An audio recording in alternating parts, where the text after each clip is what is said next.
Harry Kane's VAR-assisted penalty gave Tottenham a slim advantage in their Carabao Cup semi-final against Chelsea following a 1-0 first leg win at Wembley. Kane scored from the spot in the 26th minute after being scythed down by Kepa Arrizabalaga, with the video assistant referee ruling the England striker had stayed onside in the build-up. Kane had no problems converting from 12 yards to move ahead of Cliff Jones on the club's all-time list of scorers. He is fourth on the list with 160 goals after netting for the sixth successive game. It gave Spurs a win they perhaps did not deserve as Chelsea twice hit the woodwork, but there will be no complaints from the hosts as they registered a third successive victory over their London rivals for the first time since 1963. Maurizio Sarri, though, will be confident his side will be able to turn the deficit around in the second leg at Stamford Bridge in a fortnight, having performed far better than in their 3-1 defeat at the National Stadium 6 weeks ago.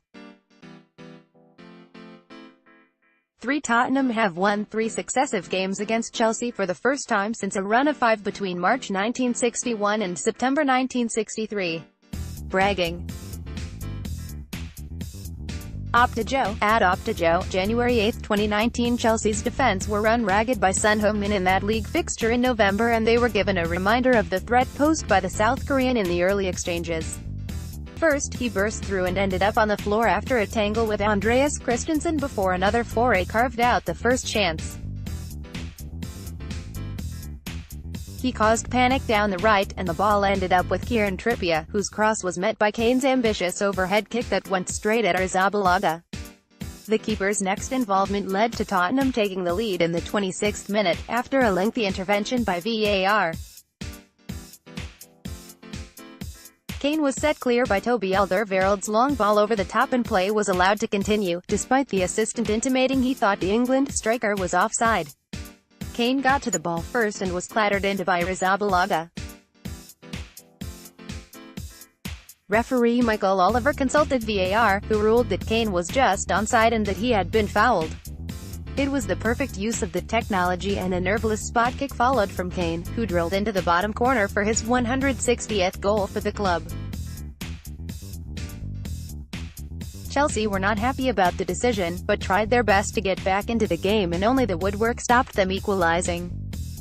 First, N'Golo Kanté hit a post as he turned Marcos Alonso's cross goalwards at the near post, and then Callum Hudson-Odoi's deflected cross almost caught Paulo Gazzaniga out, but the Spurs goalkeeper backpedaled and tipped the ball onto the crossbar.